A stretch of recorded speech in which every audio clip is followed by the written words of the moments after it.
Desde prensamercosur.org presentamos nuestro programa Radio Podcast Enlace Iberoamericano, con base en España y Portugal y con el resto de la comunidad iberoamericana en la Unión Europea. Tendremos puentes de comunicación e integración con personas y temas de nuestro interés.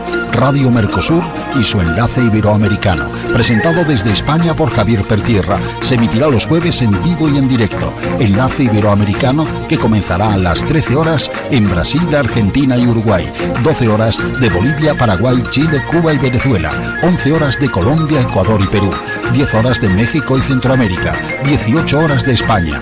Escucha Enlace Iberoamericano en la radio y podcast Mercosur de www.prensamercosur.org.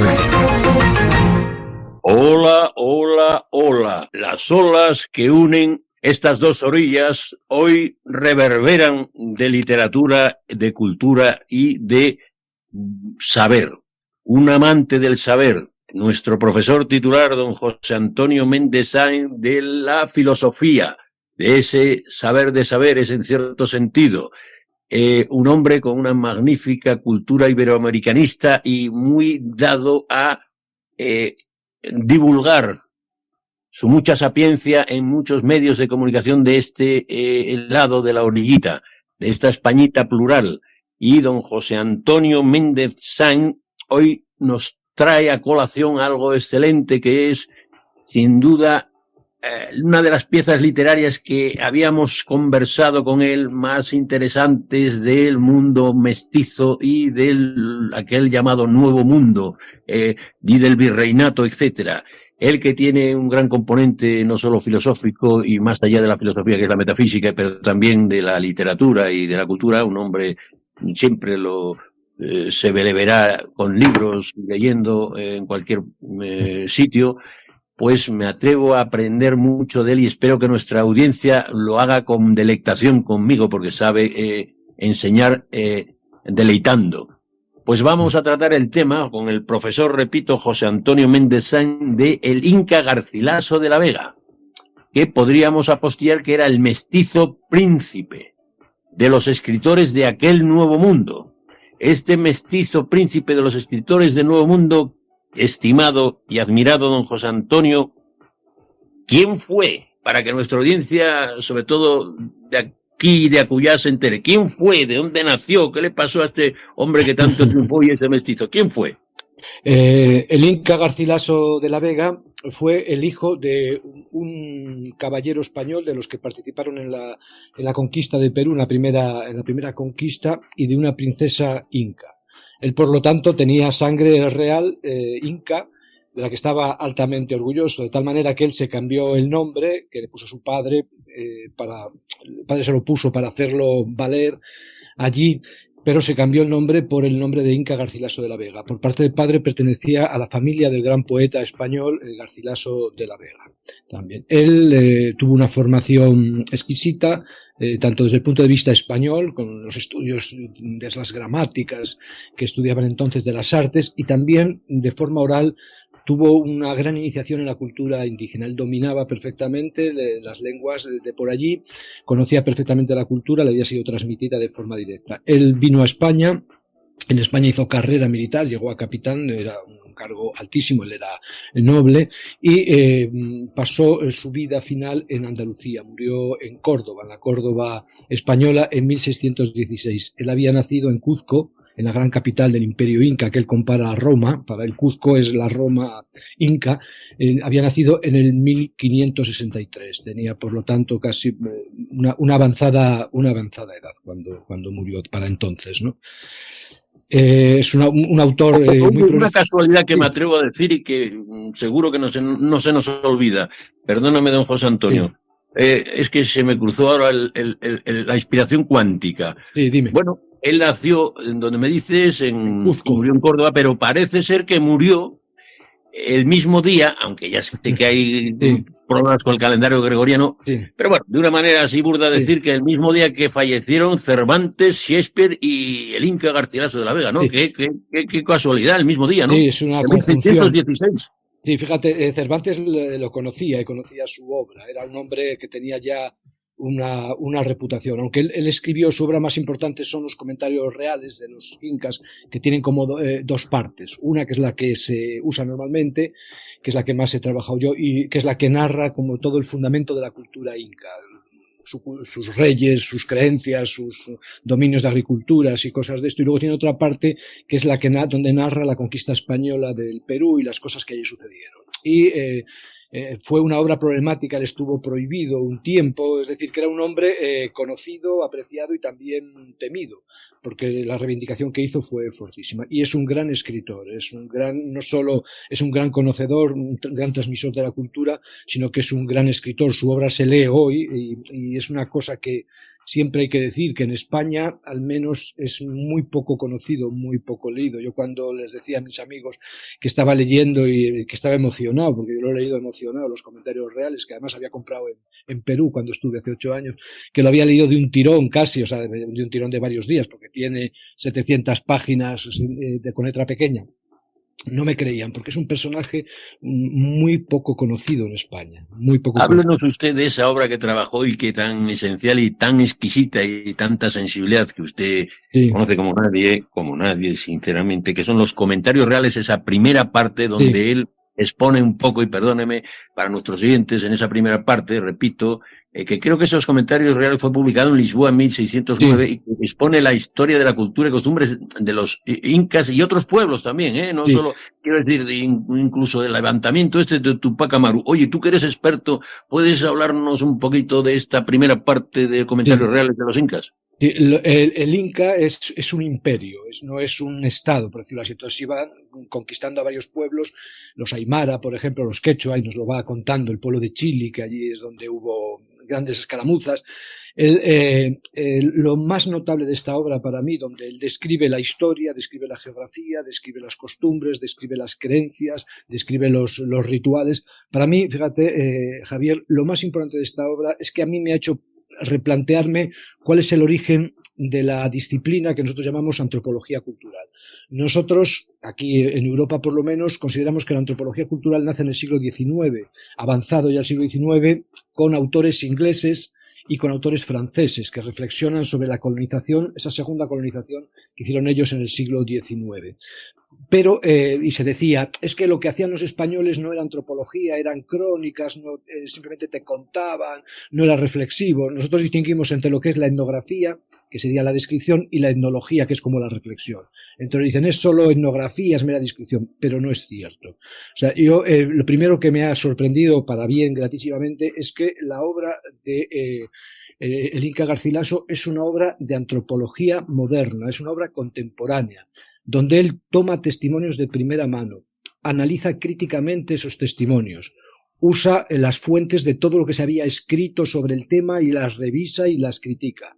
Después realiza, esto es muy importante también, un análisis filológico, porque él trata de desmontar la idea apresurada que se habían hecho los españoles de que los incas eran unos salvajes y por lo tanto la conquista estaba directamente justificada a sangre y fuego.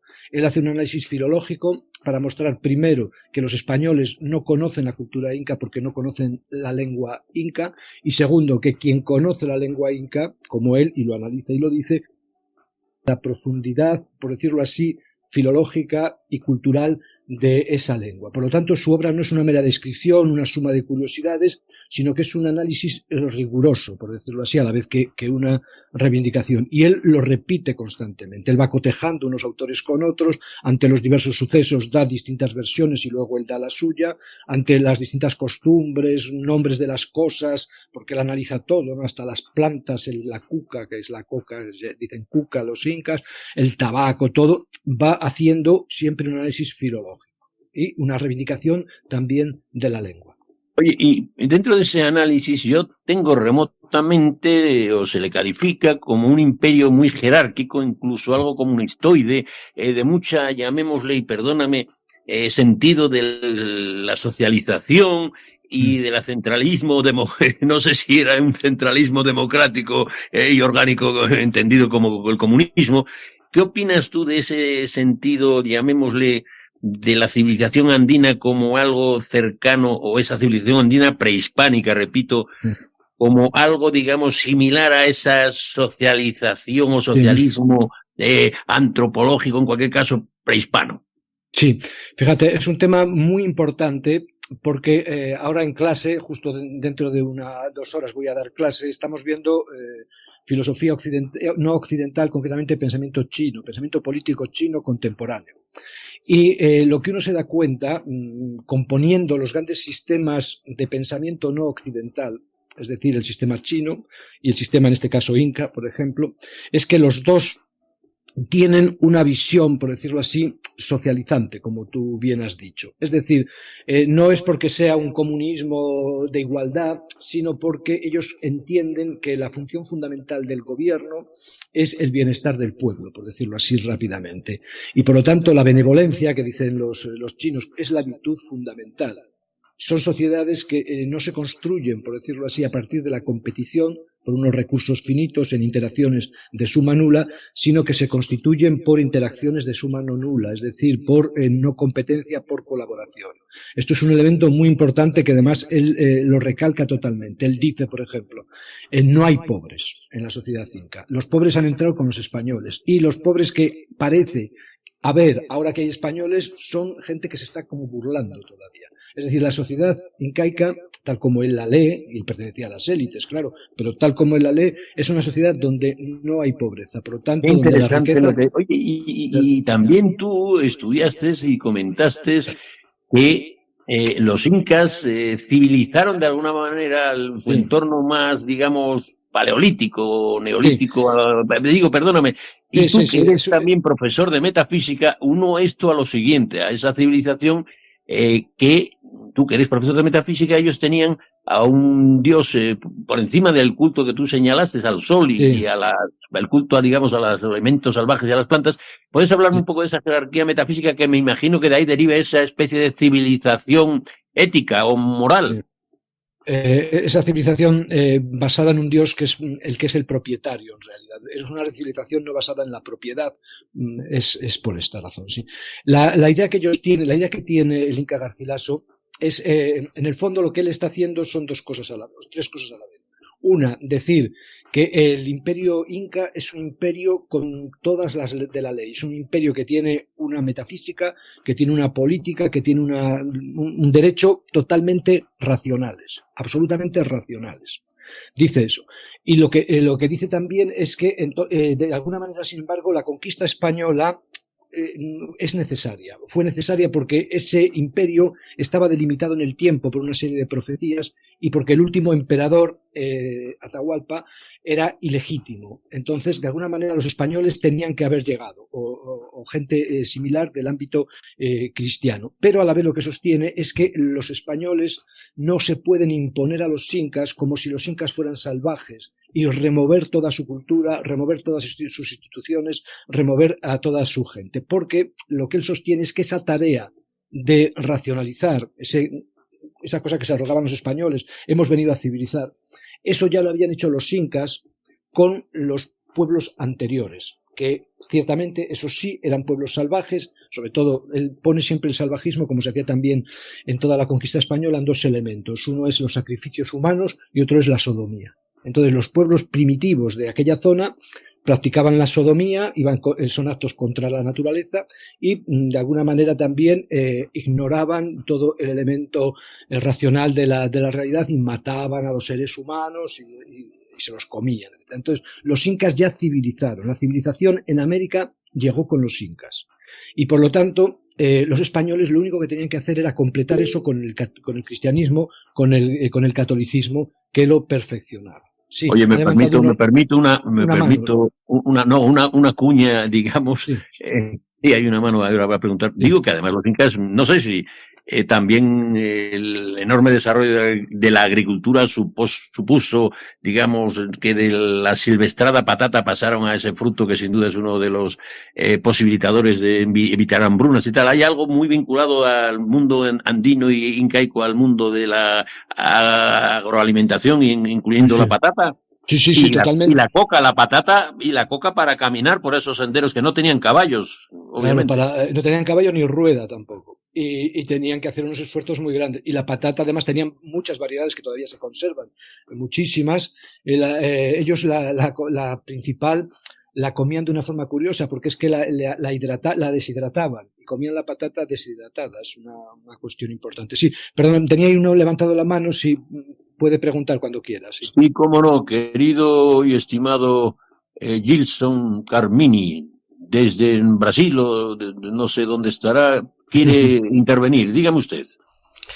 Muchas gracias, Javier. Un saludo ahí para nuestro querido José Antonio.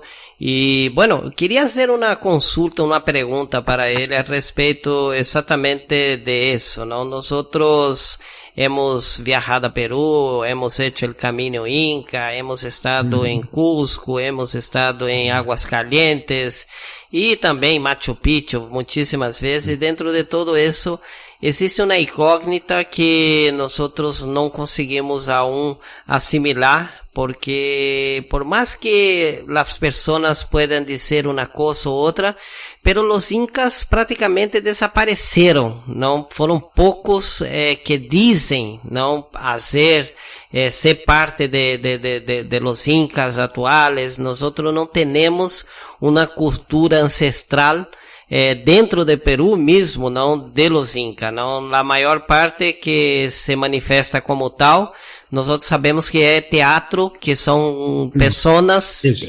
recreando a cultura de su país para que não se perca. Pero Inca mesmo, nosotros vemos aí en el lago Titicaca, la gente que vive en las islas de Totora y todo más, essa gente são prova nata dessa cultura, pero los incas desapareceram, não? Há muitos mistérios em cima disso. A pergunta que te hago muitos dizem que houve um dilúvio ou um maremoto que subiu as águas hasta aí e levou eles, porque nós sabemos que dentro de Peru, a mais de 100 quilômetros do deserto, foram encontrados caracoles de água salada enterrado dentro del deserto. Entonces, otros también hablan que parte de toda esa cultura fue elevada por extraterrestre y todo más. Usted como estudioso, como profesor y todo más, ¿qué piensa respecto de todo eso? ¿Qué pasó con los incas? Pues mira, yo pienso, lo dice el mismo Garcilaso de la Vega, porque él fue consciente de eso. Tú date cuenta que los incas, que eran un pueblo, él lo dice, y es verdad, políticamente muy avanzado, tan avanzado como cualquier imperio, sin embargo, desde el punto de vista cultural, tal como nosotros lo entendemos, eran un pueblo que se había quedado, por decirlo así, atrás. Es un pueblo que no tiene escritura. Es un pueblo que, de alguna manera, entonces, todo lo que es la matemática y lo que es la transmisión cultural lo tiene bloqueado. Entonces, el mismo Garcilaso se dio cuenta de que, de algún modo, la memoria se iba a perder rápidamente de lo que había sido el imperio con todas sus connotaciones, y por lo tanto él fue lo que le movió a escribir esto, y fue de lo poco que se guardó, porque él veía que ya se estaba españolizando muy deprisa y que se iba a perder. Ellos tenían recogido, no era una escritura, era una forma de contabilidad y también de escritura, pero no propiamente alfabética. Tenían una escritura a partir de unas cintas, de unos hilos que iban atando y que les permitían a ellos luego reconstruir las cuentas y reconstruir los relatos. Pero era una estructura muy frágil. Muchos de ellos fueron destruidos, los destruyó en la guerra civil. Atahualpa se destruyeron a mansalva, y luego los españoles también los destruimos también con deleitación, ¿sabes? Con delectación. Entonces la cultura inca se perdió sencillamente, probablemente porque no tenía escritura y no pudo no se fijó, por decirlo así, su patrimonio. Se conservó la lengua porque hubo Blas de Valera, también el Inca Garcilaso y otros fijaron la lengua, pero lo que es propiamente la historia, la transmisión cultural, se perdió muy rápidamente, porque además los españoles lo que hicimos, como en toda conquista, fue destruir los grandes monumentos del pueblo inca. Por ejemplo, en el Cuzco, si has estado allí en Cuzco, impresiona el convento de Santo Domingo, que es donde estaba el Palacio del Sol, que se conservan parte de los inmensos muros del Palacio del Sol que fueron destruidos. Que esto es de lo que se queja Garcilaso. Garcilaso, que está orgulloso de ser inca, que está orgulloso de ser indio, él dice: yo soy indio, no soy, o sea, es español también, pero es fundamentalmente indio. Él lamenta profundamente esta destrucción, y es la crítica que le hace a la conquista española. Él acepta la conquista española, y él era medio español, porque entiende que la conquista española está incluso dentro de la historia del Inca, porque había un Inca que había tenido un sueño, que se le apareció a Viracocha y le dijo que vendrán unas criaturas, y esa profecía se cumplió. Pero él lo que decía es, mirad, los Incas han sido superiores a los españoles, porque los Incas, cuando conquistaban un pueblo, respetaban las propiedades, respetaban los cargos, los integraban en el imperio, y nosotros, hemos destruido esto. Y es una crítica que hace muy fuerte, porque él dice esto no era necesario, porque nosotros no éramos salvajes, nosotros éramos civilizados también. Entonces, el imperio, por decirlo así, la gran cultura inca se perdió porque no dejó memoria ni en escritura ni en monumentalidad, porque los monumentos fueron removidos por los españoles, ¿no? Y cuenta él el destino de muchos quipus, de estas formas de telares escritura, que los vio por ahí desbaratados y que a él se le partía el corazón. Pues muchas gracias, como siempre, gracias también a Jason. Mira, tenemos desde Paraguay a doña Celia Mendoza, siempre tan amable y delicada, que va ahora, me parece, vamos a pasar la pregunta o lo que vea oportuno a Celia, a ver qué comenta desde Paraguay, doña Celia Mendoza. Muy buenas tardes a todos los colegas de este enlace iberoamericano. Querido Javier, muchas gracias y un placer participar de este espacio. Un lujo compartir también con José Antonio Méndez y con toda la audiencia que nos acompaña. Un saludo desde Paraguay. Humildemente me asomo por aquí con un par de preguntas para José Antonio, que nos acerca un poco más a Garcilaso de la Vega, este poeta que marcó un antes y un después en la literatura hispanoamericana y, por qué no decirlo, mundial. José Antonio, ¿qué rol jugaron las historias orales de la familia del Inca en la construcción de sus relatos históricos? ¿Y cómo crees que evolucionó la crítica o la percepción histórica de su obra desde su publicación hasta la actualidad? Pues dos preguntas muy pertinentes.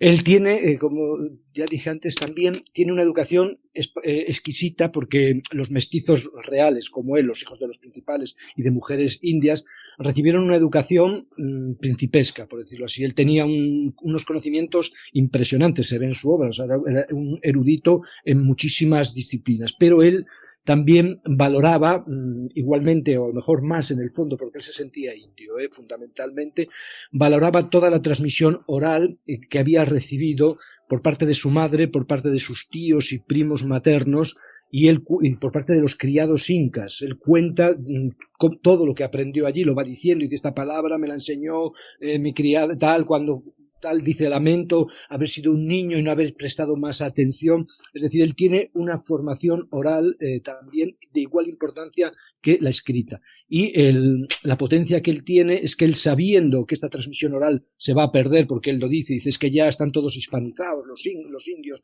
y no sé qué, él la recoge con sumo cuidado, atribuyendo a cada autor, porque en esto es muy cuidadoso, tanto en las fuentes orales como en las fuentes escritas. Él, cualquier referencia que tiene, la justifica, la certifica, dice de quién es y de quién no es. Y por lo tanto, entonces, asistimos en él a una hibridación también muy potente entre una cultura oral muy rica y una cultura escrita, que es la cultura occidental, también muy, muy potente. Por lo tanto, la transmisión oral en él es fundamental.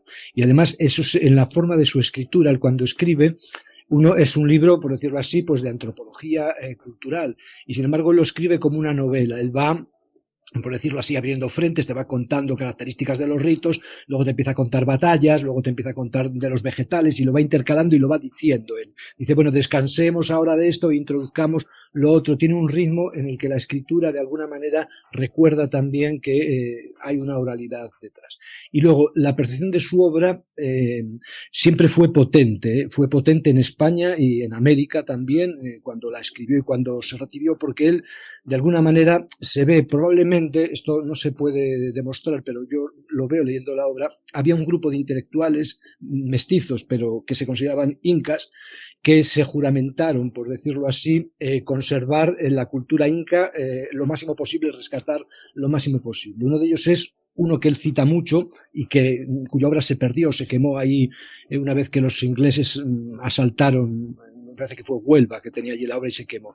Es el padre jesuita Blas de Valera, que también es un recopilador de las cosas de los incas, de los vocabularios, etcétera. Entonces hay como un grupo, se ve claramente que hay una conexión muy profunda para mantener eso vivo, y probablemente había más gente. Y la percepción actual de su obra, entonces, es, primero, en su momento fue muy potente, en su momento fue considerada peligrosa en España, porque luego en la segunda parte de los comentarios reales narra la conquista del Perú y las batallas, las guerras civiles que hubo, las rebeliones de los incas que hubo allí, o sea, una cosa muy controvertida para el reino español, y fue de alguna manera censurado. Luego ha caído cayó en el olvido, probablemente porque de alguna manera nosotros en el mundo hispano, por diversas razones, todas probablemente dolorosas, hemos dejado de lado el análisis de lo que fue la conquista y todas sus derivadas. Y, sin embargo, para mí, y creo que en el momento actual de los estudios culturales, no solo de la literatura, sino de los estudios de las civilizaciones, la obra de Garcilaso es una obra de primer nivel que probablemente conocerá un renacimiento, no solo como literato, que lo es, sino como estudioso, como pensador, porque, como también dije antes, la obra es una obra que está hecha desde el punto de vista crítico. Él defiende su posición, él hace una apología de lo inca, claramente, pero de alguna manera la defensa es racional, es decir, es mediante argumentos, mediante contrastación de afirmaciones, mediante análisis filológicos y de todo tipo. Por lo tanto, yo pienso que su pensamiento actual, además dentro de lo que son las escuelas de los que se llaman los pensamientos subalternos de las minorías sometidas, es un pensamiento de un gran vuelo, porque además él en ningún momento se siente humillado y dice: yo soy indio y orgulloso estoy. No lo considero un insulto, lo considero una alabanza. Es decir, es una reivindicación de la subalternidad, que no se presenta como subalterna, excepto en lo que no tiene más remedio, sino como una alternativa potente para crear una civilización mayor. Entonces, en lo que piensa, y respecto a las polémicas actuales con las conquistas en América, lo que él piensa realmente es que el Perú solo será Perú, por decirlo así, solo descansará cuando lo inca sea reconocido y valorado como parte sustancial de la cultura peruana. Sí. Pues muchas gracias. Mira, nos pide, levanta la mano virtual, don Hernán Sabater, desde Argentina, desde Buenos Aires. Creo que tiene una pregunta don Hernán Sabater, que además tiene doble nacionalidad, pero sigue siendo un bonaerense porteño de pura cepa, y aquí nos va con, a ver qué nos comenta. Dígame, don Hernán, a ver. Muy buenas tardes, profesor. Saludos desde Buenos Aires. ¿Cuáles cree que fueron las causas, o se supone que fueron las inspiraciones, que motivó a el Inca Garcilaso de la Vega a escribir La Florida del Inca, y cuál es su relevancia histórica? ¿De qué manera la educación recibida del latín, griego, además de sus lenguas maternas y paternas, como el quechua y el español, y la cultura renacentista de Garcilaso, se refleja o en su obra o en su estilo literario? Bueno, muchas gracias, don Hernán. Dígame, don José Antonio, sí, la conquista de la Florida. Dígame. Sí, la conquista de la Florida es como el entrenamiento que hace él para escribir luego estas comentarios reales. La conquista de la Florida fue una empresa importantísima de la corona española, que además fue realizada por un asturiano, ¿no? Menéndez de Avilés, y fue una empresa que a él le permitió darse cuenta, ¿no?, del alcance de la colonización española. Pero date cuenta que la diferencia fundamental entre el elemento de Florida y el elemento incaico es que en el elemento de Florida igual no había, por decirlo así, una civilización pareja a la civilización española, y entonces de algún modo son momentos diferentes de la conquista tal como él lo ve. Él ni siquiera considera, fíjate, él considera la cultura inca, no lo dice claramente, pero se ve claramente que lo piensa, idénticamente igual a la cultura española. Y sin embargo, él considera que otras culturas indoamericanas, no solo las culturas que pudo haber en Florida, sino también la misma cultura azteca, la cultura mexicana, no llegan a ese mismo nivel, porque eran gentes que todavía estaban en fase de barbarie, y por lo tanto ahí la misión de los españoles era propiamente civilizatoria. En el caso de los aztecas, por ejemplo, aunque tenían un imperio, él los consideraba en ese estado de salvajismo porque practicaban sacrificios humanos. Y él consideraba eso, como católico, un signo de falta de civilización. Y en la Florida no había imperio y, por lo tanto, había una misión civilizatoria más clara. Respecto a la cultura renacentista, claramente se ve con toda claridad que Garcilaso, el Inca Garcilaso, es un humanista, sin ningún género de duda. Primero, en la concepción misma del valor del humano, en estos límites que él pone, la dignidad del humano, y luego en la capacidad que tiene de situar su cultura en todo el amplio sistema de culturas clásicas. Por decirlo así, él conoce suficientemente la mitología griega, conoce la mitología romana, conoce todas las estructuras de la Biblia, etcétera, y él es capaz entonces de valorar lo indígena, lo suyo, lo incaico, como algo equiparable, como algo que se le puede...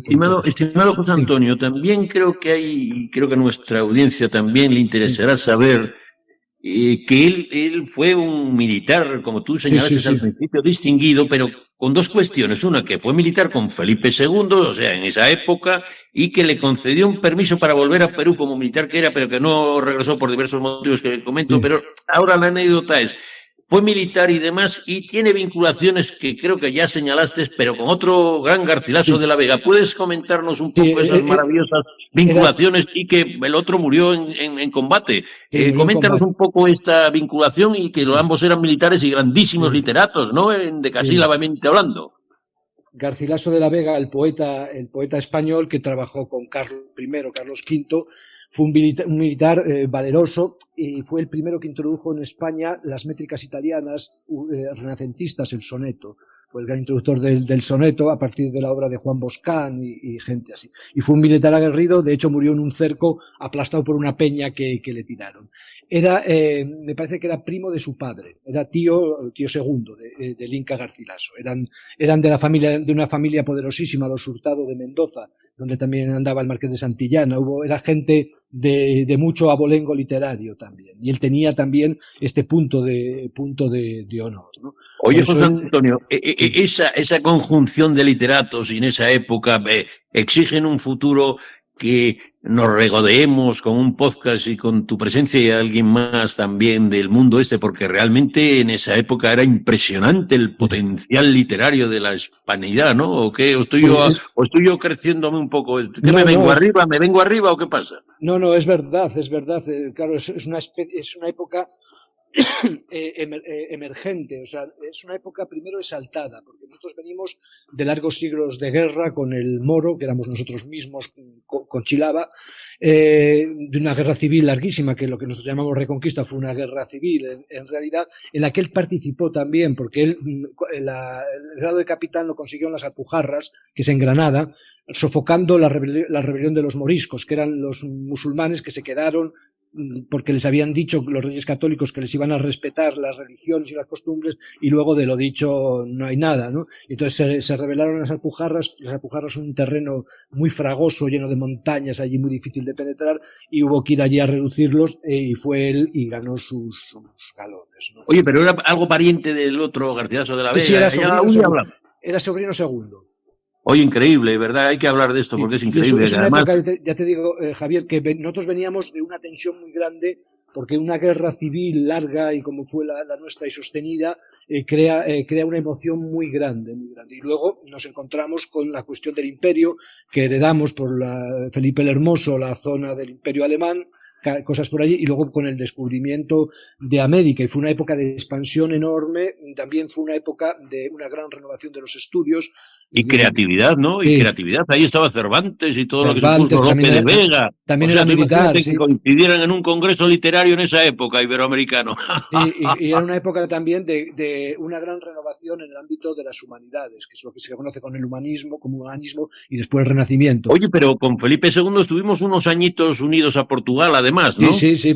No, estuvimos bastantes años, porque Felipe... 80, digo que incluso se publicó libros de Garcilaso en Lisboa. Es que en Lisboa estaban los editores que eran todos judíos, holandeses, si ves el nombre verás. Sí, había grandes editores que venían sobre todo de Holanda y de Alemania y de Suiza, centroeuropeos. Sí, se publicaban allí las obras, y es que Lisboa era un centro de cultura universal. Sí, sí.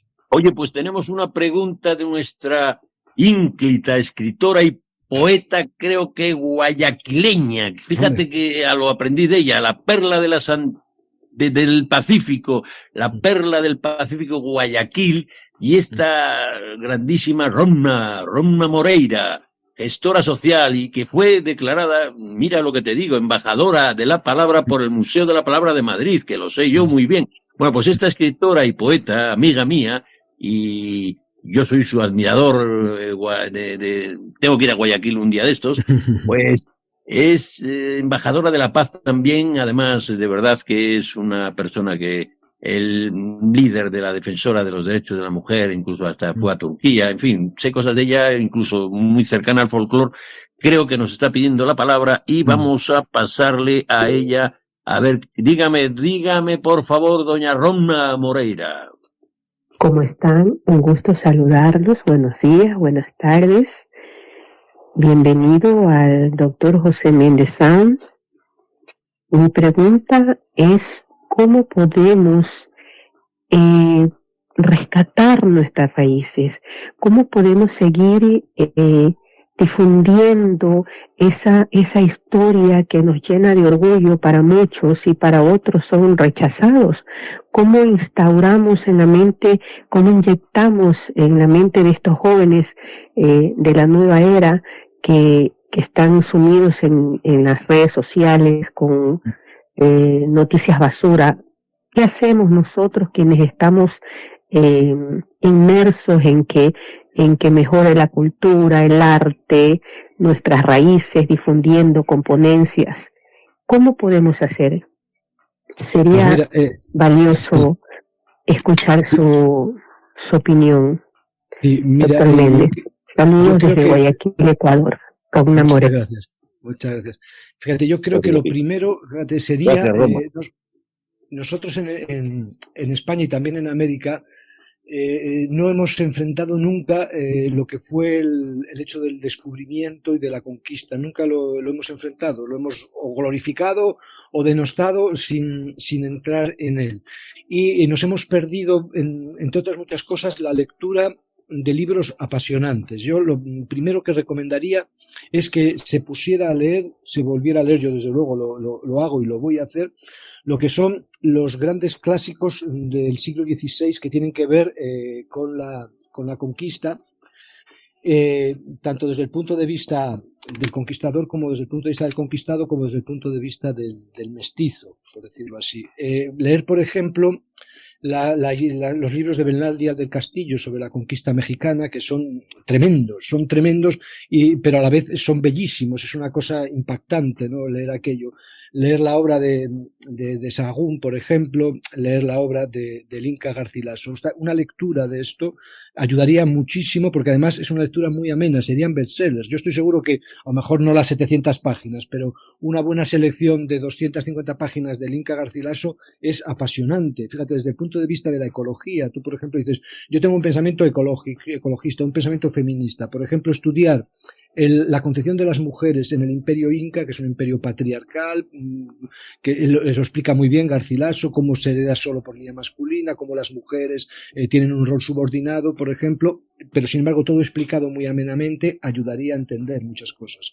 Leer, por ejemplo, obras que no se leen, que para mí la obra más importante una de las obras más importantes del pensamiento europeo del siglo XVI es el Tratado sobre los indios de Tomás de Vitoria, de Vitoria, que es una obra impresionante y que no se lee, y que es una obra brevísima, y que cuando tú la lees, yo la he explicado varios años de Francisco de Vitoria, perdón, no Tomás era el músico, de Francisco de Vitoria, cuando tú la lees en clase y la gente dice, pero esto se escribió en el siglo XVI, pero en el siglo XVI no, todo el mundo pensaba igual. Dice, no, ves que no pensaba igual, ves que había gente muy crítica con el hecho de la conquista, que no eran demagogos, eran juristas que rebaten argumento por argumento, no es gente que le da... Eso se tiene que leer, y esa obra está publicada en una esquina, en una editorial en Salamanca, prácticamente inaccesible, etcétera. Tenemos que conocer eso, y a partir de ahí, por decirlo así, se entenderán muchas cosas y la discusión, por decirlo de alguna manera, se llevará hacia sus justos términos. Pues muchas gracias, estimado profesor don José Antonio. Mira, creo que desde Colombia acaba de aparecer, bueno, el inexcusable Carlos Castañeda. Dígame, por favor, ¿cómo podía este programa no tener una pregunta refinada suya? Don Carlos, avanti, dígame, don Carlos, desde el país de la belleza, ¿qué me comenta, hombre? Gracias, mi querido Javi, pues fascinado con este ilustre invitado que hoy lo tienes en la mesa de Prensa Mercosur, en este programa sin igual que se llama Enlace Iberoamericano, conducido por ustedes, mi querido Javi, de una manera inigualable. Yo quiero hacerle una pregunta al invitado de qué opina de las reformas igualitarias de redistribución de los frutos del trabajo. Hombre, usted siempre barriendo para casa, siempre barriendo para casa. ¡Viva Petro, man que pierda, hombre! ¡Viva Petro, anda! La cultura materna. Sí. No te he entendido muy bien porque me hablaba Javier encima, pero sí, ¿qué opino de la Y Javi, cabe también una pregunta, si me lo permite, que también podríamos hablar de un cierto socialismo incaico. De eso hablaba. Si yo ya sé por dónde va este señor, hombre, ya sé por dónde va, José Antonio. Originarios que cultivaron allá en España se llama la patata, aquí se llama la papa. La papa distingue papa y patata. Fíjate, ellos tenían un sistema, o sea, hay un concepto clave cuando se estudia la antropología comparada entre las diversas culturas, que es el concepto de propiedad. O sea, nosotros en Occidente, desde hace poco tiempo, tenemos un concepto de propiedad que es el concepto romano, que es la propiedad es el derecho al uso y al abuso de la cosa. O sea, lo que es tu propiedad es totalmente tuyo. Pero este concepto de propiedad es muy raro. En las grandes culturas no occidentales, el concepto de propiedad es distinto. Lo comentaba antes, en la cultura china es distinto. El emperador no es el propietario de China, es el administrador. En la cultura hebrea, incluso, los judíos no son propietarios de la tierra, sino son administradores, porque el propietario es Yahvé. En la cultura, en todas las culturas, en la china, la cultura israelita y también en la cultura inca. En la cultura inca había una idea, lo dije antes también, pero es muy importante, de que no podía haber pobres. Y por lo tanto, las tierras que se daban en cultivo, porque eran un tercio eran del inca, un tercio eran del templo y un tercio eran del común. Eran las tierras así.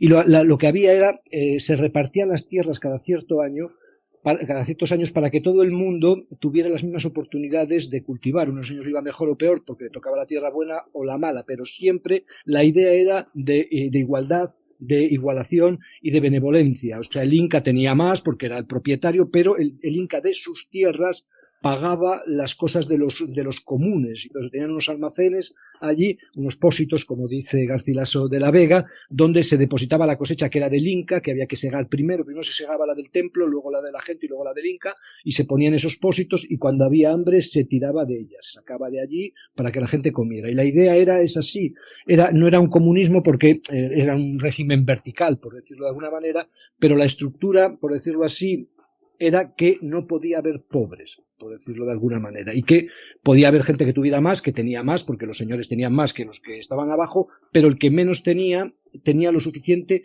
para llevar una vida digna. Luego, cuando va hablando, se da uno cuenta de que la vida digna de los campesinos era una vida muy escueta, tenían 4 cosas, pero no tenían pobreza. Sí. Era un régimen de este tipo, parecido también a los regímenes chinos y también a los regímenes judíos de la época bíblica. Oye, y comentas tú que un hombre de esa enorme cultura y de su publicación, que tuvo algunos encontronazos, digamos, sí, por tu reivindicación incaica, no acabó yendo para allá, pero dos cositas. Uno, que el rey Juan Carlos I le llevó parte de las cenizas allá, pero eso viene a cuento de lo siguiente. ¿Puedes contarnos un poco, ya que se va finalizando el programa, cómo fueron estos últimos años aquí con ese, tú hablabas de Blas de Valeda, jesuitas y tal, esa especie de conjura de los hispanistas de la época? ¿Cómo fueron esos últimos años de un hombre tanta cultura y con esa reivindicación incaica en una zona sureña? ¿Y por dónde fueron sus andanzas? Por Córdoba, estuvo por Andalucía, él está enterrado allí, estaba enterrado en la Catedral Mezquita, la Mezquita Catedral de Córdoba, y parte de las cenizas luego se han llevado a Cuzco. Él pasó una existencia tranquila, muy cercano a la religión y escribiendo. Él era un hombre muy respetado, muy respetado. Él lo que hizo fue, el problema que tuvo es que cuando los españoles llegamos, hubo una guerra allí en el Perú y su padre participó, se cambió de bando varias veces, ¿no? Y entonces él, que estaba muy unido a su padre, lo que hizo fue una reivindicación de su padre y luego una relectura de las guerras, de todo lo que pasó allí, pues conforme a los intereses que él defendía. Entonces esto, de alguna manera, pues hubo gente que no estaba de acuerdo, igual que hay gente que no está de acuerdo en la forma en la que él narra el final del Imperio Inca, porque él más o menos lo que viene a decir es que el Imperio Inca, eso se había cumplido ya, y que la llegada de los españoles era como algo que estaba dentro de ese cumplimiento. Y que eso se debía a que, en gran medida, a que el último rey era ilegítimo porque era un bastardo que se rebeló contra su hermano, que cometió crueldades innúmeras, que casi se llegó a comer a la gente y por lo tanto destrozó el imperio. Pero otra gente lo que dice es que no fue exactamente así como él lo cuenta, sino que fue una guerra civil porque el padre había muerto sin testar. En fin, hay aquí diversas. Entonces, la posición que él tenía respecto a las cuestiones peruanas, por decirlo así, en una época en la que la posición española en el Perú estaba empezando, aunque parece mentira, ¿no? Pero llevábamos ahí 4 días, podían tener peligros, por decirlo de alguna manera. Y luego también la fuerte reivindicación de los incas, porque los incas se rebelaron contra los españoles, el fuerte componente incaísta de su obra probablemente le hacía peligroso para... Oye, y claro, en esa época, ¿cómo recogía él la figura de Pizarro, que además también había otra mini guerra civil tipo Roma con los almagristas, etcétera? Ese enfrentamiento de guerra civil de las élites españolas, porque no había mucho español, como tú bien dices, resentido acabamos ahorita mismo estábamos ahí. Bueno, ¿qué opinas tú de esas guerras de Pizarro almagrista a través, obviamente, de los ojos de este hombre? Claro. ¿Qué opinaba de todo eso? Él lo que defendía era la figura de su padre, fundamentalmente, que además fue motejado porque el padre una vez estaba con Pizarro, luego dejaba, luego volvía, ¿sabes? Eran situaciones de poder. Y él lo que defiende siempre, por encima de todo, es la figura de su padre y luego, claro, la figura de la monarquía española, la monarquía católica, ¿no?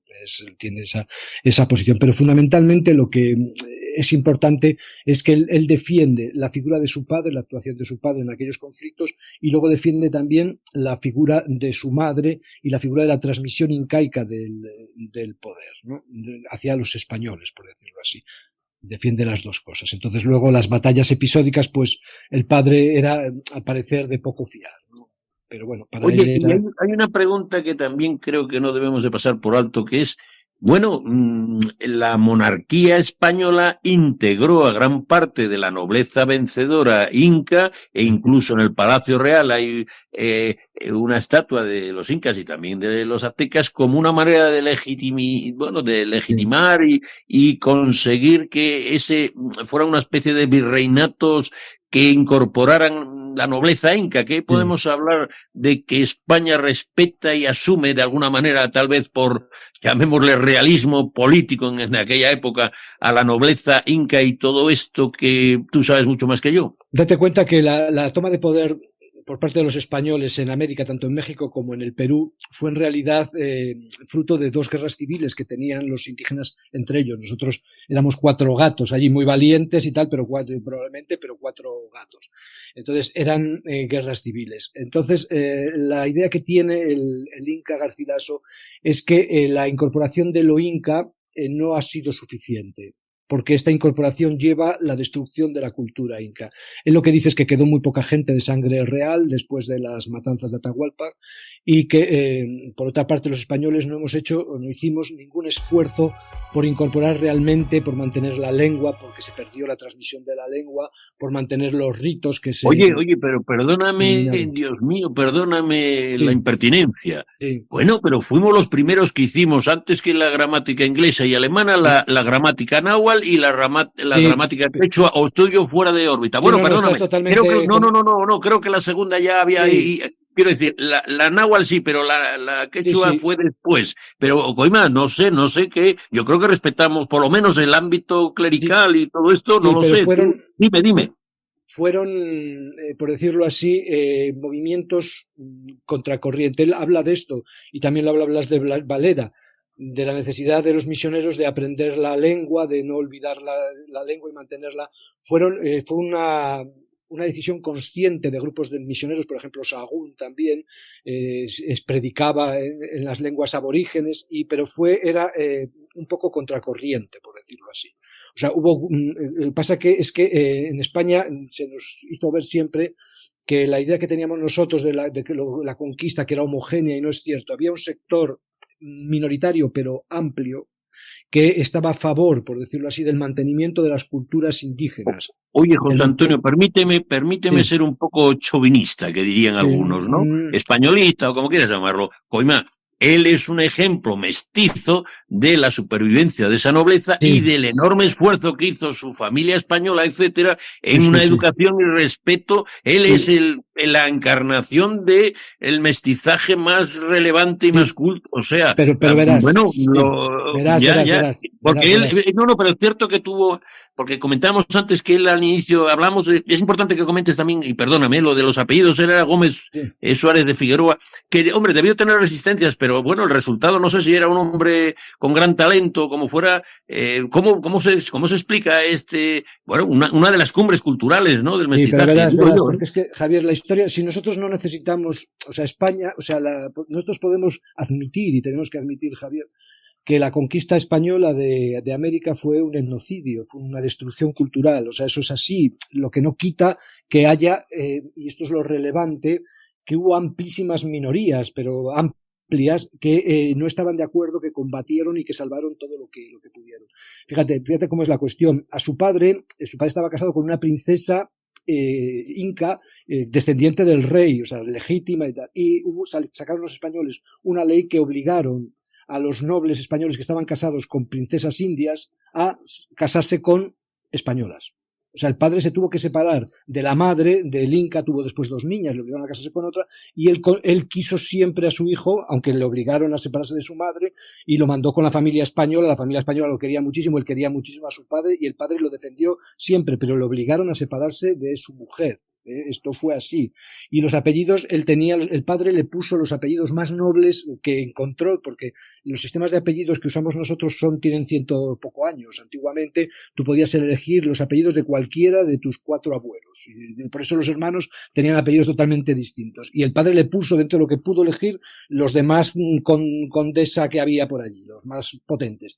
Y él, luego, cuando volvió a España, reivindicó a su padre, porque lo quería, y el carácter inca suyo, por eso se puso Inca Garcilaso de la Vega. Oye, acaban de entregar el premio Nobel a unos señores, entre otros que escribió El fracaso, por qué fracasan los países, etcétera. Sí.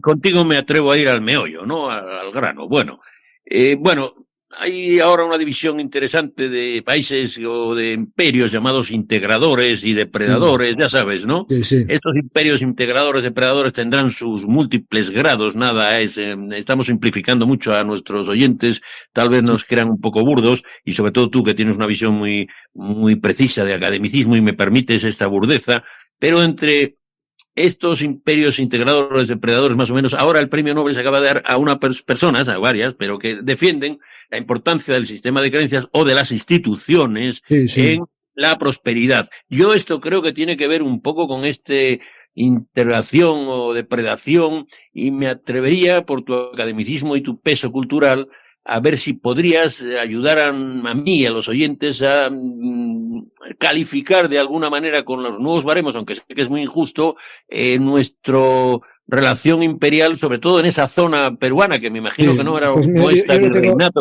Te lo digo muy claro, el imperio español fue un 70%, 80% depredador y un 20% integrador. le daría esta calificación.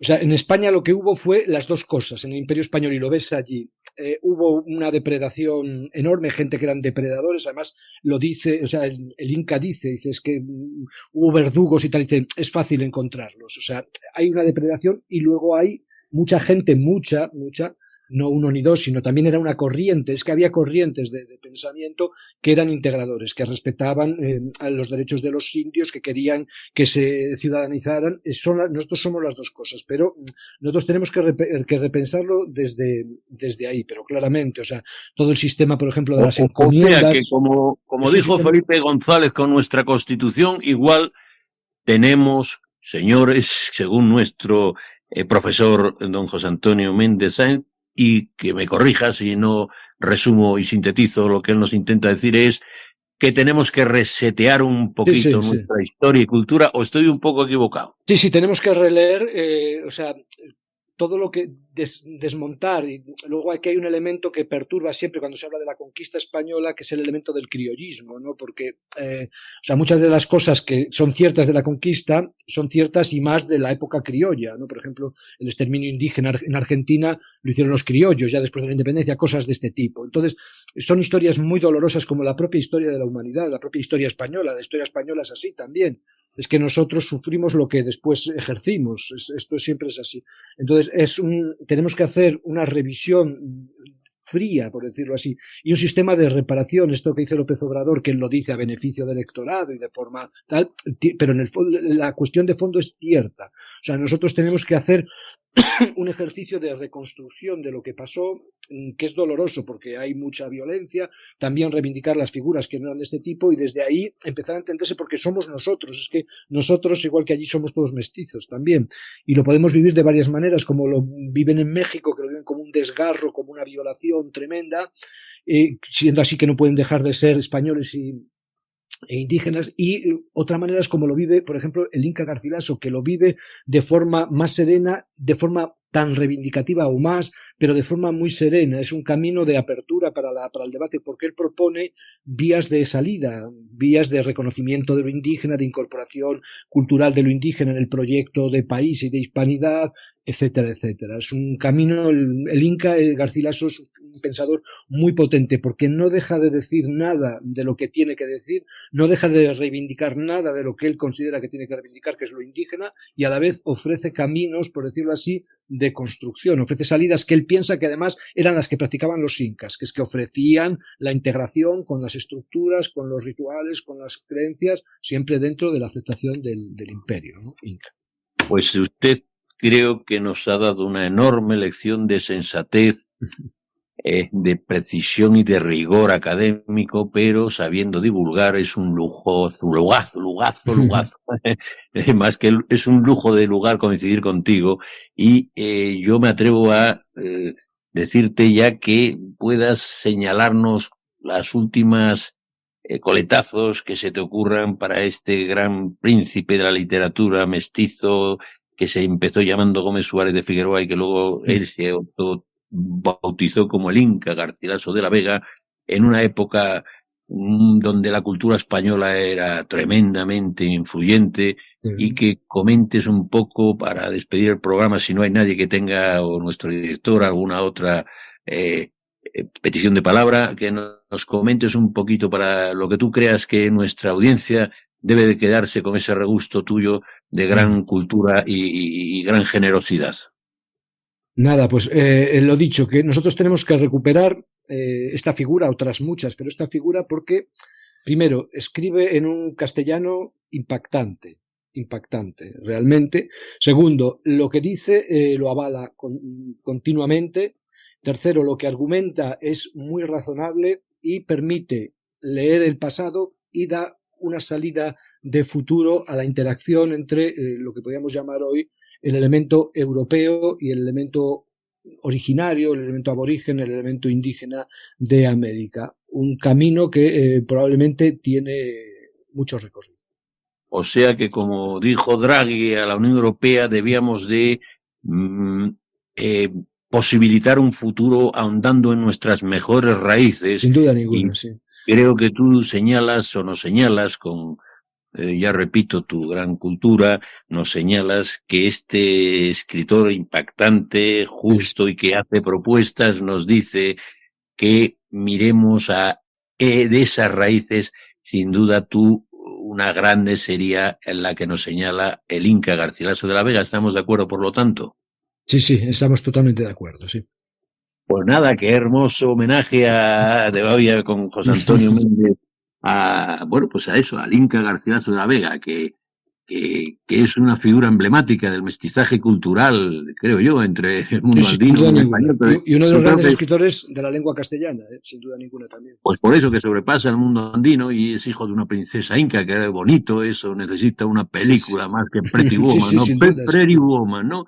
Pues el hijo de la princesa inca y un capitán español que fue un gran militar también él mismo, como su pariente lejano de dos...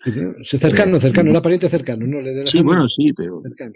De hecho que se dan 2 grados entre el sobrino segundo y tal. Sí, bueno, pero vamos, entonces se consideraban, date cuenta que ellos luego eran de la casta noble y por lo tanto estaban más cercanos todavía. Pues sí, pero con sanguíneo yo creo que eso, qué novela, qué relato. Pues bueno, esa cultura del Imperio Inca, lo has tratado con profundo respeto y cariño, como el mismo autor, que murió el mismo día de Cervantes y Shakespeare, el 23 de abril de 1616, temo recordar, aunque sabemos que Shakespeare seguía el horario, el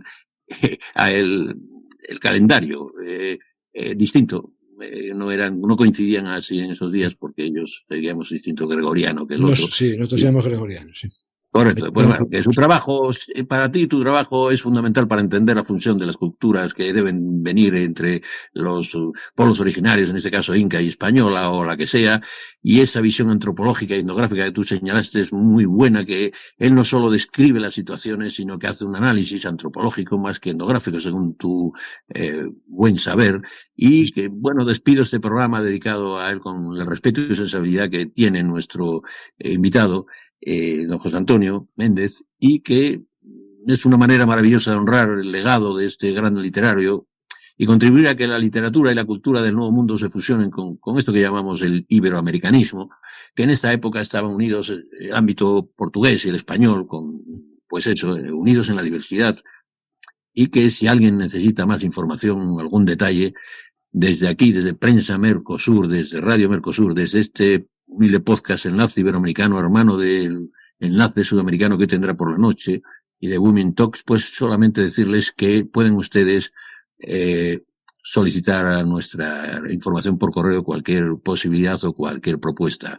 Despedimos a un grandísimo invitado y un gran amigo, don José Antonio Méndez, con mi admiración, don José Antonio Méndez Zang. Esperamos de nuevo prontamente. Muchas gracias. Hasta luego a todos y muchas gracias por vuestra llamada y por vuestra presencia. Hasta luego, gente. Hasta luego. Desde prensamercosur.org presentamos nuestro programa Radio Podcast Enlace Iberoamericano, con base en España y Portugal y con el resto de la comunidad iberoamericana en la Unión Europea. Tendremos puentes de comunicación e integración con personas y temas de nuestro interés. Radio Mercosur y su Enlace Iberoamericano, presentado desde España por Javier Pertierra, se emitirá los jueves en vivo y en directo. Enlace Iberoamericano, que comenzará a las 13 horas en Brasil, Argentina y Uruguay, 12 horas de Bolivia, Paraguay, Chile, Cuba y Venezuela, 11 horas de Colombia, Ecuador y Perú, 10 horas de México y Centroamérica, 18 horas de España. Escucha Enlace Iberoamericano en la radio y podcast Mercosur de www.prensamercosur.org.